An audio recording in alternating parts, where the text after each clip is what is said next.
Bonjour, je suis ton chef de chantier. Ça va? Ton premier jour? Oui. Tu verras, ici on fait les choses comme on doit les faire. Et le plus important, c'est d'être en sécurité.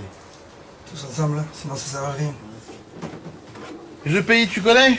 Tu dois porter l'équipement de base. Chaussures de sécurité, casque de sécurité, vêtements de travail couvrants, y compris les bras. Un gilet haute visibilité ou un t-shirt manche longue haute visibilité. En complément, tu dois toujours avoir à disposition tes gants de protection, tes protections auditives et tes lunettes. D'accord? Ok, ça marche. Bon, avant qu'on aille sur mon chantier, je voudrais que on voit ensemble les risques que tu peux encourir et surtout comment te protéger. D'accord. Allez, prends tes petites affaires et on y va. José, à tout à l'heure. Tout à l'heure.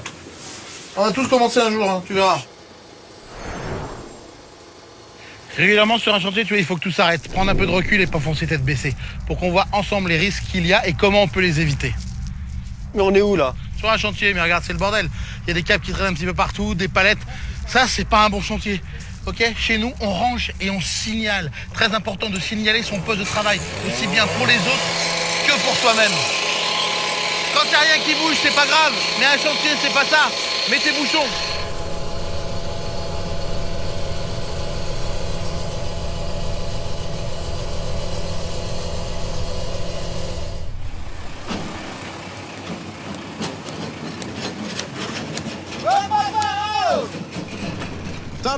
Stop. Ce qui est important, c'est de signaler sa zone de travail. On vous l'a déjà dit 10 fois, c'est pas possible. La zone de travail doit être balisée. Et quand il y a un camion qui recule, l'un de nous est formé pour diriger la manœuvre. C'est l'homme trafic. Et comment on reconnaît l'homme trafic? Tu verras, il a un baudrier de couleur spéciale. Ok?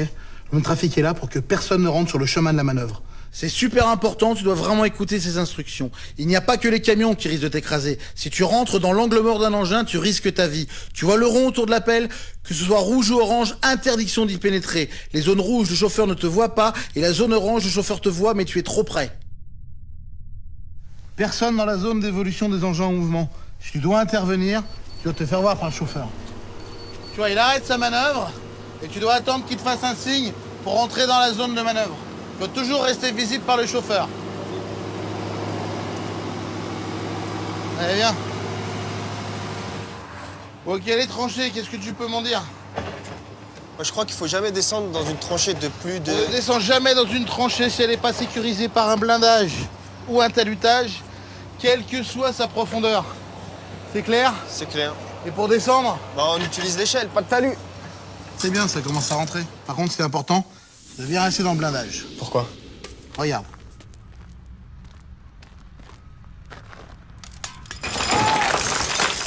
Impressionnant, non? Mais l'ensevelissement n'est pas le seul risque. On n'est jamais à l'abri de percuter un réseau enterré. Tout ce qui est eau, électricité, gaz. Bien sûr, on aura tracé avant. Mais on peut se faire surprendre parfois. Tous les réseaux sont protégés par des grillages avec des codes couleurs. Tu les connais?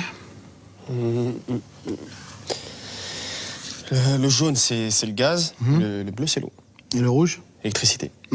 Sur un travail de terrassement, si tu vois un grillage, tu t'arrêtes tout de suite. Et tu continues à la main.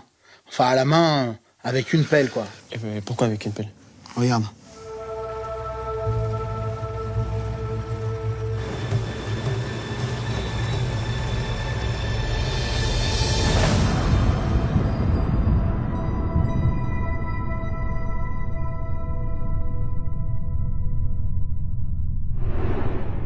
Et des réseaux, tu vois, il y en a un petit peu partout. Souvent, on travaille à proximité de réseaux aériens. Qui dit réseau aérien dit possibilité d'arc électrique. Là, il faut se renseigner sur la ligne électrique la plus proche et la distance de sécurité. Si la tension de la ligne est inférieure à 50 000 volts, distance de sécurité, 3 mètres. Ok? Ok. Et s'il y a plus de 50 000 volts? Alors, s'il y a plus de 50 000 volts, rien n'a moins de 5 mètres. La benne, les perches levées, tout. Et là, il y a combien? Attends, je vais regarder.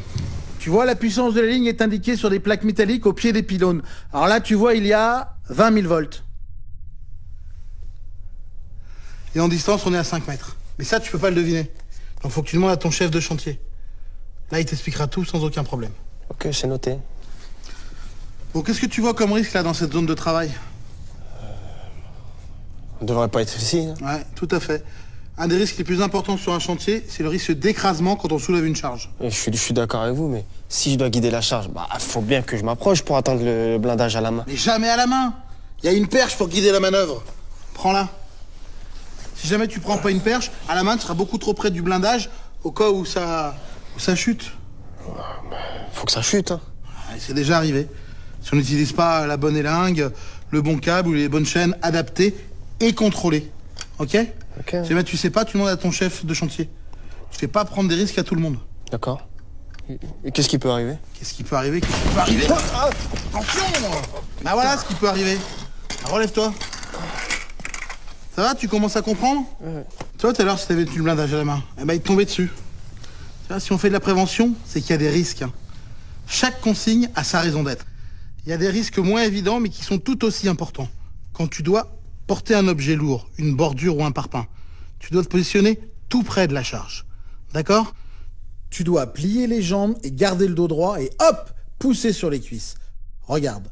Si tu te penches sans plier les genoux, en faisant le dos rond, tu vas pincer les disques de ta colonne vertébrale et à force, tu vas avoir très mal au dos.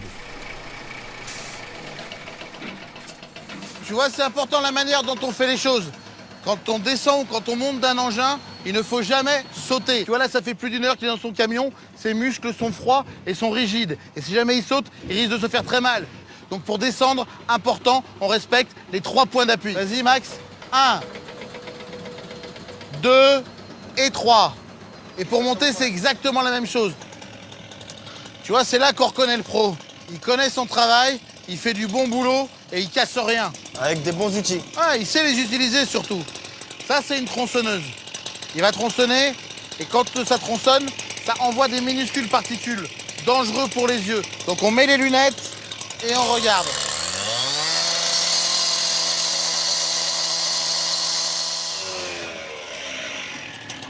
Si les projections attaquent le plexiglas, imagine le dégât sur tes yeux. Important de garder les lunettes. T'as vu toute cette poussière? Si ça c'est dans tes poumons, c'est pas bon.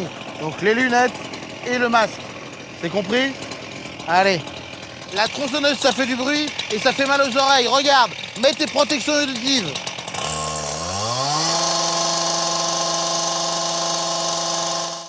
C'est vrai, c'est mieux là, hein. Et oui, effectivement, quand le bruit est trop fort, il frappe sur les cellules ciliées de l'oreille et elles meurent. Alors tu vois, quand tu te coupes, ta peau se régénère, mais les cellules de l'oreille, quand tu les perds, tu ne les retrouves jamais. Jamais. Regarde cette poussière. Si elle n'est pas dans le filtre de ton masque, elle sera dans tes poumons. Donc, une tronçonneuse, ça fait du bruit et aussi de la poussière. Alors? Je mets un masque et j'arrose. Bref, une tronçonneuse, c'est dangereux. Rien que le disque tourne à plus de 300 km/h. Ce qui veut dire que personne n'utilise une tronçonneuse avant d'avoir eu une formation spécifique. C'est compris.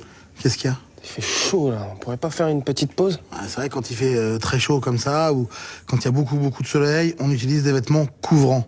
D'accord? Jamais on retrousse ses manches sur un chantier. Mais pourquoi? Moi je trouve que c'est pas pratique, hein. Oui, mais ton chef a raison. Quand il fait chaud, il faut se protéger. Ton corps se compose en moyenne de 65% d'eau.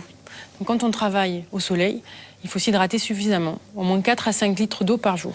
J'ai dit de l'eau, attention, jamais d'alcool parce que ça diminue ta vigilance. Sur le chantier, ton attention doit être au maximum. Et en parlant de baisse d'attention, avec ton téléphone, c'est le même problème. Même si je dois absolument téléphoner. Quand tu l'utilises, tu n'es plus concentré sur ce que tu fais. Si tu as besoin de téléphoner, tu demandes à ton chef et tu vas dans un endroit sécurisé. Quoi, même pour un tout petit coup de fil? Et oui, le téléphone va te couper de toute réalité. Alors, tu vas être moins concentré, tu vas être au téléphone avec quelqu'un, tu vas par exemple penser à ta femme, à tes rendez-vous du lendemain, tu vas pas être attentif. C'est pour ça que le téléphone est interdit sur le chantier, ok? Attention! Faut être vigilant, hein, car les zones de danger, elles peuvent être mobiles comme ici, sur un chantier enrobé où tout le chantier est toujours en mouvement. Allez, viens. Allez, viens là. Il y a les engins qui ont chacun leur zone de danger interdite. On passe pas entre les camions d'alimentation qui reculent sur la trémie du finisseur. Là, tu vois, on a des portes qui s'ouvrent en hauteur. Donc là, il n'y a pas de problème. Quelquefois, on a des portes qui s'ouvrent sur le côté. Et une porte qui s'ouvre sur le côté, elle peut se refermer. Et si elle se referme d'un coup et tant que tu es à côté, tu peux être percuté. Quand on recharge, on ne circule pas entre le finisseur et le compacteur. Il ne respecte pas toujours la règle des 5 mètres et s'approche trop près du finisseur. Même techniquement, rien ne justifie de s'approcher autant. Ok, est-ce que tu vois une autre zone de danger là dans le coin? Ça a l'air chaud, hein. Ouais, c'est chaud. Regarde bien.